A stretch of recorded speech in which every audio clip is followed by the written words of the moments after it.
Welcome to Cooking Americana, great meals on a budget. Today's meal is egg roll in a bowl. Super simple, really inexpensive. This is what you'll need, and there is a link to a printable recipe in the video description. Feed 4 to 6 for $20. We're going to use a chopped Asian salad. I use a sweet sesame Asian salad here. Pull out the little packet that has the dressing and the toppings in it.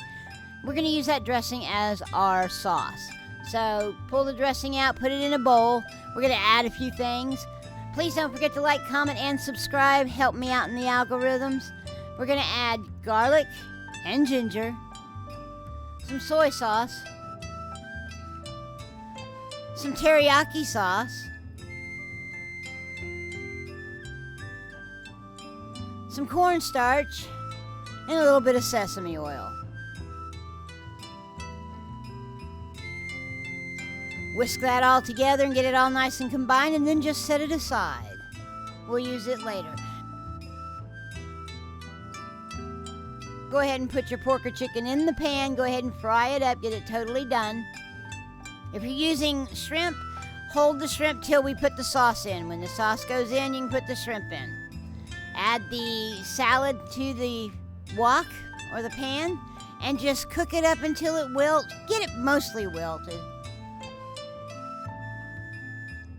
Once the carrots get a little bit soft and the cabbage wilts down a little bit, we're going to go ahead and stir our sauce back up and just pour it right over the top and stir it in. This is also when you're going to add your shrimp. If you're doing the little salad shrimps, you can add your shrimp at this point. Stir it all up. Continue to wilt the cabbage and get the carrots soft, and the sauce should thicken and coat. See, we've got it nice and wilted here. Then serve it up in a bowl.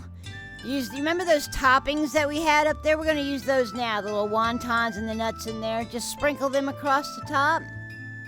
Tastes just like an egg roll. You're not going to believe it. That crunchiness helps. And there you go. There's your egg roll in a bowl. Simple and inexpensive. I'd like to thank you for joining me in my kitchen today for this recipe. Please like, comment, and subscribe. I really would like to have my recipes spread all over the world. And as always, y'all have a blessed day.